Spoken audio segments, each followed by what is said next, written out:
So on one hand, you have the Thunder, who were viewed as phenomenal champions. On the other hand, you had an Indiana Pacers team who were very worthy contenders. But now, while we are talking about a potential dynasty on one hand, we are talking about where do they go from here on the other because of the heartbreak for the Pacers. We'll get a little bit more into the big picture of it all with the Pacers here in just a little bit. But first, just for the game, like it's heartbreaking. And I mean, like full disclosure on my part, I was not able to watch the start of the game live. I was off doing some play-by-play baseball. Shout out Calgary Cannons, but down in Okotoks. And you go on social media, and the one spoiler I got was the Haliburton thing, and so like I knew it was coming, and watching it live, and you could just or watching it after, and it's still just like stabbed at your heart with the reaction and just the no, no, no. And he's pounding on the ground and just looking so heartbroken because he knows exactly what happened to him in that moment. And we all watched the video, and basketball fans, sports fans, I would say, are now trained to look down at that one spot. And you see the pop and you see the ruffle, and we're not going to see Tyrese Haliburton for a really, really long time. There are so many different levels to this one. The first is just absolute heartbreak for the guy who gets falls in the draft, for one, gets taken by Sacramento. It never really fits. They sell low on him. Sacramento turns into a playoff team, and they have this grand season, even though it only lasts one round. And he is in Indiana, and he's like, oh yeah, and Halliburton's very good, is basically the conversation around him. And then they turn into a conference finalist a year ago. It's okay, well, I mean, yeah, but so was Atlanta, right? Like, we get those sometimes. Portland had their run, like we have those. That's nice. Type of runs for some teams. And so I think a lot of people thought of that for Indiana. And then another star-making season into a superstar-making postseason for Tyrese Haliburton. And he is on McAfee. And he's in the WWE video game in a couple of days. And he's in all these different spots. And now he's out for a long time. And we had the discussion here in the pregame show for Game 7 about whether or not it was right for the Pacers to have played Haliburton in the way that they did. And it is so difficult because it is the NBA Finals. And it was an opportunity for them to force a Game 7 and win a championship. But this was the thing that we caution against, is that, okay, that's fine.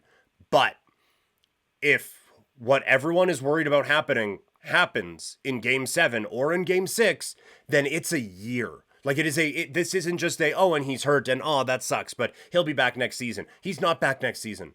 He is out until, like, it is going to be 15 months until we see that human being playing basketball again. And then it might be like 30 months until we get that guy playing at the level that he was playing at right now. Like, it is just an absolute robbery of some prime years for Tyrese Haliburton. And I am sure everyone will tell you that it was worth it. And I'm not even here to tell you that it wasn't, or that it is negligence on the Pacers' part, but it just felt like there were some ways they could have got him even maybe a little bit more route. Like, I don't think he should have played in the back part of Game 5. Game 6, it was dicey that he was playing at that level.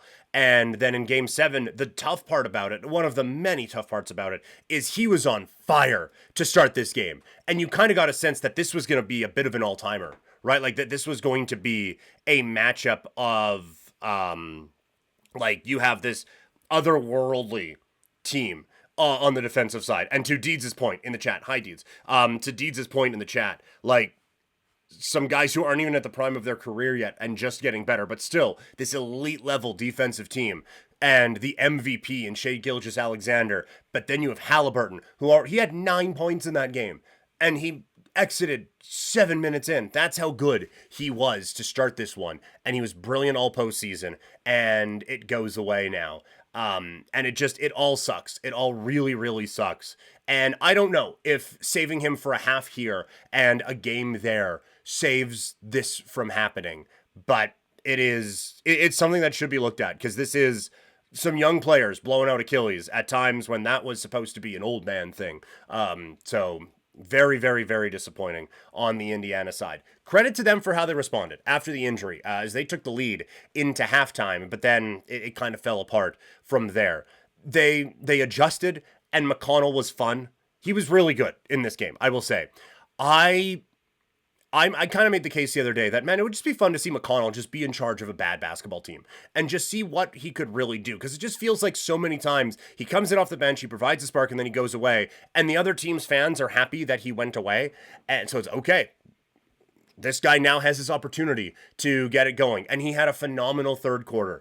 But I did see why I don't think he can be the replacement next year for Haliburton. Because he is out there and he's doing a lot of great... And like... very little of this is meant to be a criticism of him. But one of the great things about Haliburton is how he can spread everything around. And he is much more of just a quarterback at the top. It's like, okay, now you get that one. You get that. Now it's my turn. 3 ball. I'm on fire. Let's do another one. He has a very good sense of where the ball needs to go and is a very good puppet master out there. McConnell is like someone stuck down the speed burst controller or speed burst button on your controller on NBA 2K, and he's ripping around all over the place. But the problem is, one of the cool things or good things about Indiana and their offense was a lot of movement and being able to take advantage of quite a bit of spacing and everything like that. And with McConnell, yeah, a lot of that stopped. And it stopped in different ways. I'm not even saying that it's bad. But it is just, he would dribble around and he would do that thing where he would get into the paint and, oh, well, everyone's taller than me, so I'm just going to dribble it out and I'm going to come around and then I'm going to hit a jump shot. And neat. Bunch of balls went in, and that is fantastic. And he played really, really well. I cannot stress this part enough. He played really well. But Siakam got out of the flow of the offense. Turner got out of the flow of the offense. Nembhard got out of the flow of the offense. Like, you want to do all of this crazy driving stuff, and that's fine. But then if we're going to kick it to Siakam, well, you've just drawn everyone into the paint. And while Siakam has improved as a distance shooter, his game is finding an opening, driving, and just bloop, bloop, bloop, bloop, and putting the ball in the rim. And he can't do that when everyone has just collapsed on McConnell, and now there's no room for him to make any moves. So while McConnell filled in admirably, I do think that the style with which he did that took a few of the guys kind of out of the flow of the game, and really it was an adjustment, and it was one they probably needed to make, but it was not one that allowed everyone else to get into it. And I think it was just for a full... what would that be? 41 minutes of basketball. I just think that it was too much of a change from what makes Indiana successful. Because like Siakam had a good start to the game, and then he was very quiet in the second half. And a lot of that is, again, the defense for OKC can now shift a lot of the attention to him as well. But I do think the stylings of TJ McConnell kind of got in the way of a few things that the Pacers were wanting and trying and kind of needing to do in that one. Obviously, a lot changes around here at Couch Potato Diary, so keep up with it all on social media. I am at Primetime Klein on Twitter, Instagram, TikTok, Threads, and Blue Sky. So get all the updates of what's going on in Couch Potato Diary land over on my social medias. Another issue for the Indiana Pacers is the 3-ball did dry up a little bit in this final game. That was rocking and rolling for them in the first half. Like, you had, again, Haliburton making a couple of shots. Mathurin made some. Siakam hits from distance. Turner hits from distance. Nembhard is scoring. Like, the 3-point shot was going for them. And while there are times in the NBA, it just comes down to who made more 3-pointers, and that's the way it goes. I don't think that is what happened here, although they did kind of flip. And the Pacers, there was a lid over the rim, and the Thunder started making their shots. Like, that is a part of it. I don't think it is the bigger thing, but I do think that Indiana was able to stay in that game a little bit more and just kind of quiet that crowd down as much as they could. Enough to stay in it in the first half, but those shots stopped falling in the second half, and the Thunder really started to make their buckets and make from distance. And then you have the Pacers who are missing. Well, now, OKC can get out in transition, and they're very good in those sorts of situations. And now you're pressing it a little bit, and now it's a turnover, and they're the best in the world at taking advantage of those situations. So it all just kind of snowballed up on the Pacers. But from an overall season standpoint, just an incredible year for them to be able to make their way to the finals and to within a game of winning a championship. No one thought of that for this roster at the beginning of the year. No one thought that of this roster at the beginning of the playoffs or at the beginning of the second round. Few thought it possible at the beginning of the NBA championship, but that they were able to come out and put on a great performance. And I do have to say, Rick Carlisle, just a brilliant job all season long of putting this team together and managing all the different parts and kind of maximizing everyone and getting that commitment on the defensive side to turn things around. We are going to go into a little bit more of what's next for the Pacers, but I do also want to mention, we talk about players on Indy leveling up.